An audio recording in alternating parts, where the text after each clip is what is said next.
Narrowing down where you want to live can be challenging even for locals. Fairfax County is such a big area that the options can be overwhelming. Fairfax County is unincorporated, so it is technically not a city.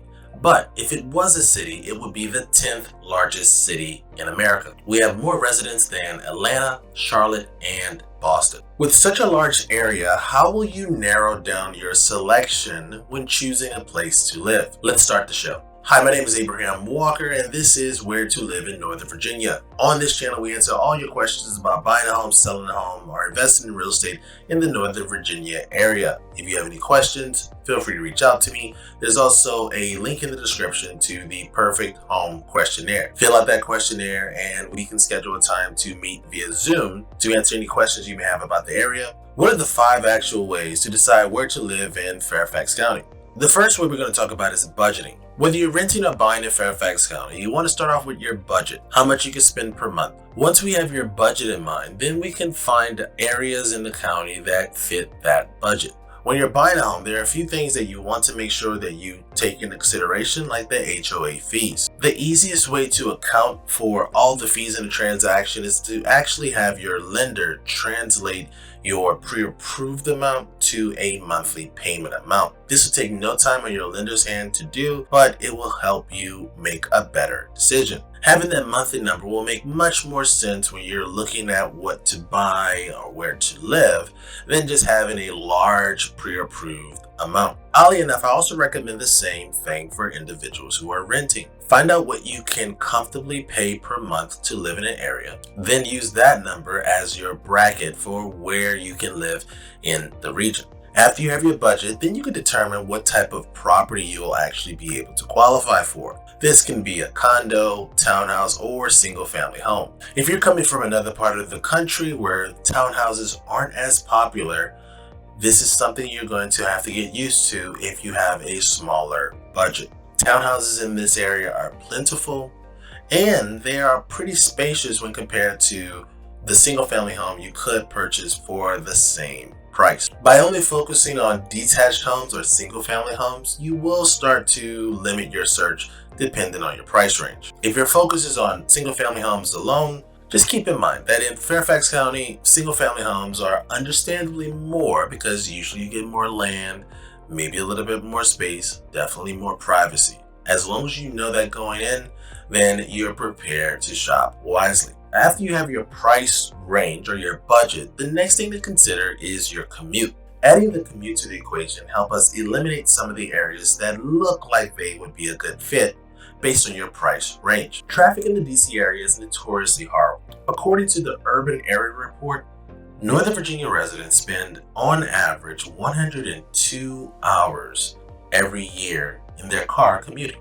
You have to be honest with yourself when you answer the question, just how much time are you comfortable commuting to work every day? When you're looking at where you're working, just know that there's always going to be a considerable amount of traffic going to Arlington and DC. On the flip side, the reverse commute from Arlington and DC to Fairfax County or Prince William County is going to have lighter traffic. If you're moving to this area from another location and you're not used to commuting, just know that a 30 to 45 minute commute is normal. And that's just one way. In my opinion, I'm always looking for ways to shorten my commute or my travel time.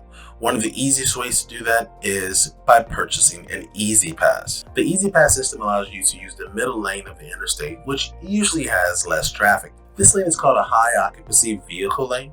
There's usually a fee if you don't have 3 or more people in your car, but you will be able to get to your location quicker if these lanes are available and going in the direction of your job. Now that we have your budget and your commute out of the way, the next thing we want to consider is, what do you like to do? What you like to do is important because Fairfax County is large and you may have some options on where you want to live. Don't pull the trigger on a place you want to live until you figure out if they have some of the amenities that you like to use on a regular basis. Yes, you will have a longer commute than you probably are used to. Yes, the homes in this area are more expensive than you're probably used to. But once you get home, you might as well enjoy yourself. So let's think about, what do you like to do on a regular basis? If you're the type of person that likes a nightlife and you go to bars and clubs or live music, then I'm sad to say that Fairfax County may not be the place for you. But you could get to those locations that offer those amenities quicker by living in more of the western side of Fairfax County. If going out to eat or restaurants is your thing, there are a couple places in Fairfax County that would work for your lifestyle. Now, one of the beautiful things about Fairfax County that my family loves is the outdoor amenity. There are so many parks and walking trails in this area that it will take you several months, if not years, to find them all. If you have some kids that are making this journey with you to Fairfax County, they're going to love Fairfax County because there are several amenities available for kids. We have almost every sport you can imagine, and there's also all kinds of indoor recreational facilities just catered to kids alone. Now that we're talking about kids, let's talk about the fourth way you're going to decide where you want to live in Fairfax County, which is the public schools. Overall, Fairfax County schools are highly rated when compared to the rest of the nation. Niche.com rates Fairfax County schools as an A rating overall.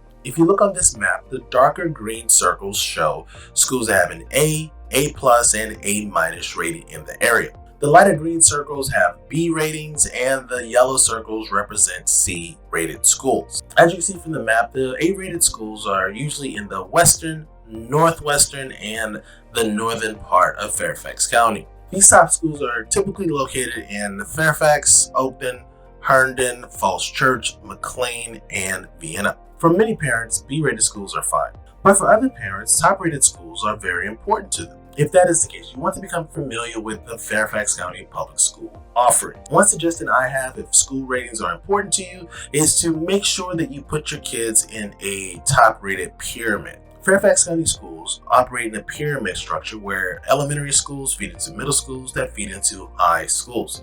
So if you're researching an area, make sure you research the entire pyramid versus one school. It's possible that you could have a high-rated elementary school that feeds into a low-rated high school. We can't really leave the public school conversation without talking about Thomas Jefferson. Yes, this is the top-rated school in America, but it's a magnet school. And that means that you have to qualify to get in. We don't really talk much about TJ because parents who are trying to get their kids into TJ have already done extensive research and don't require a video. The fifth and final tool you're going to use to research and determine where you want to live in Fairfax County is your real estate agent.